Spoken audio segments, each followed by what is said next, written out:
उनकी मृत्यु नहीं हुई है, उनको मोक्ष मिला है। जी हाँ, वो लोग मरे नहीं हैं, उन्होंने मोक्ष प्राप्त किया है, मोक्ष प्राप्त किया है। धीरेन्द्र शास्त्री की बात को माना जाए तो जो लोग करोड़ों की भीड़ के पैरों तले कीड़े मकोड़ों की तरह रौंदे गए हैं, उनकी आत्माएं बहुत खुश होंगी।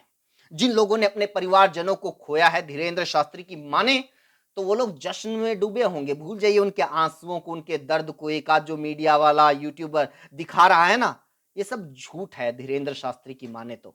और धीरेन्द्र शास्त्री की बात सुनकर मुझे गुस्सा नहीं आ रहा है, उसकी एक अलग वजह है। लेकिन इस देश में करोड़ों करोड़ लोग ऐसे हैं जिनको धीरेन्द्र शास्त्री की बात में सच्चाई नजर आती है। असल में तो ज्यादातर लोग इस देश के ऐसे ही हैं जो धीरेन्द्र शास्त्री की बात को सच मानते हैं।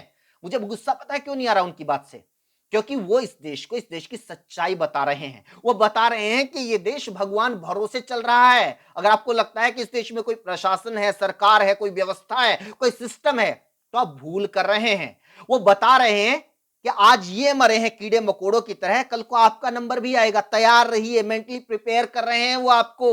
आप भी मरोगे एक दिन इसी तरह से, कोई बचाने नहीं आएगा। और जो करोड़ों लोग उनकी बात से सहमत है, वो पता है क्यों सहमत है? क्योंकि उन करोड़ों लोगों को पता ही नहीं है, उन्होंने पढ़ा ही नहीं है जिंदगी में कि पब्लिक एडमिनिस्ट्रेशन नाम की क्या चीज होती है, क्या प्रशासन होता है, क्या जवाबदेही होती है, क्या मैनेजमेंट होती है, क्या क्राउड मैनेजमेंट होती है, क्या पॉलिसीज होती है, क्या रूल रेगुलेशन होते हैं, क्या लॉ एंड ऑर्डर होते हैं।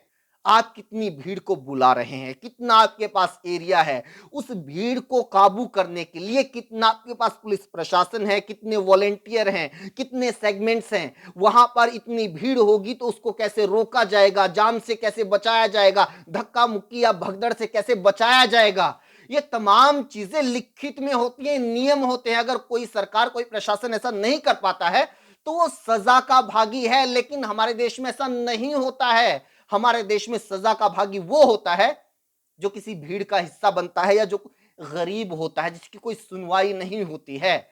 इसी भीड़ के भीतर वीआईपी के लिए व्यवस्था होती है, वीवीआईपी। कोई नहीं मरा उस भगदड़ में, किसी वीवीआईपी को मोक्ष की प्राप्ति नहीं हुई। ये जो बाबा लोग माइक लेकर अभी ज्ञान दे रहे हैं, किसी को मोक्ष की प्राप्ति नहीं हुई, जबकि ये तो गए ही वहां पर मोक्ष प्राप्त करने के लिए थे। इस देश के लोगों को आदत हो चुकी है, रूटीन हो चुका है। आप ये मत मानकर चलिए कि अब ये लोग जाग जाएंगे, क्योंकि ये कोई महाकुंभ का मामला नहीं है। ये तो पहले से अलग अलग इवेंट्स में, अलग अलग मौकों पर होता आया है। कोरोना आपको याद है, ये वही जनता है जो कोरोना काल में अपने बच्चों की लाशें कंधे पर लेकर हजारों हजारों सैकड़ों किलोमीटर पैदल चली थी। क्या ये जनता उस टाइम पर जागी? ये वही जनता है जिसके अपने ऑक्सीजन की कमी से घुट घुट कर मर गए, इनके अपनी गोद में उन लोगों ने दम तोड़ दिया। लेकिन क्या ये लोग जागे? नहीं जागे। झांसी में आपको याद होगा, 15 बच्चे आईसीयू में, झांसी मेडिकल कॉलेज, उसके आईसीयू में जिंदा जल गए, जिंदा जल गए। छोटे छोटे बच्चे जो अभी अभी पैदा हुए हैं। मतलब कितनी तड़प, कितना दर्द उनको हुआ होगा। उनके माँ बाप के ऊपर क्या बीती होगी। क्या इस देश में किसी को गुस्सा आया? किसी के ऊपर कोई कार्रवाई हुई? किसी की जवाबदेही तय हुई? नहीं, क्योंकि इस देश के लोगों को गुस्सा नहीं आता, सवाल पूछते ही नहीं। इस देश के लोगों को दुख इस बात से होता है कि देखो जी, 400 साल पहले औरंगजेब ने क्या अत्याचार किया था। 400 साल पहले की बात के ऊपर बहुत गुस्सा आता है। आपकी आंखों के सामने 15 पैदा हुए, जो अभी भी पैदा हुए बच्चे, नवजात, वो भून दिए गए, जिंदा जल गए। किसी को गुस्सा नहीं आया। इसी देश में ये हुआ, गोरखपुर मेडिकल कॉलेज में 60 बच्चे इसलिए मर गए थे क्योंकि ऑक्सीजन खत्म हो गई थी। लेकिन इस देश में कोई नहीं जागा, किसी ने सवाल नहीं पूछा।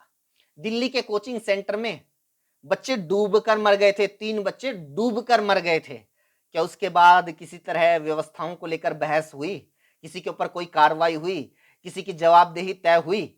मुंबई में एक होल्डिंग गिर गया था, उसके नीचे 17 लोग दबकर मर गए। ओडिशा के बालासोर में ट्रेन टकरा गई, हादसा हुआ। ये ट्रेन टकराना तो रूटीन हो गया है, लगभग 300 लोग मारे गए। हुई किसी पर कार्रवाई? हुआ किसी मंत्री का इस्तीफा? आया जनता के अंदर कोई रोष, कोई गुस्सा? महाकुंभ से पहले हाथरस में एक जो धार्मिक कार्यक्रम हुआ था, उसमें 123 लोग, जहां 123 लोग मारे गए थे, इसी तरह भगदड़ मची थी। उसके बाद हुई कार्रवाई किसी के ऊपर? नहीं हुई, नहीं होगी, क्योंकि इस देश की सरकारों को, नेताओं को पता है कि ये जनता बहुत ही असंवेदनशील हो चुकी है।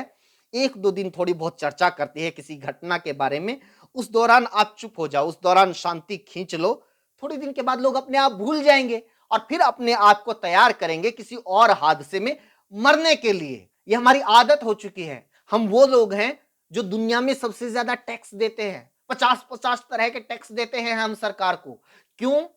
क्योंकि सरकार की कोई ज़िम्मेदारी होती है, हमारे जान-माल की रक्षा करना, ये सरकार की ज़िम्मेदारी होती है। लेकिन यहाँ पर हमें पाठ पढ़ाया जाता है कि नो, सरकार क्या कर लेगी? ये सब तो भगवान के हाथ में है और लोग भी इस बात को मानते हैं कि सरकार क्या कर लेगी?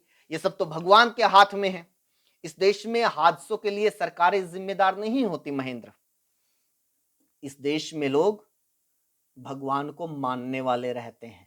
जो लोग अपने आप को भगवान के रक्षक बोलते हैं, वो लोग सारा दोष भगवान के माथे मढ़ देते हैं अपनी ज़िम्मेदारी से भागने के लिए।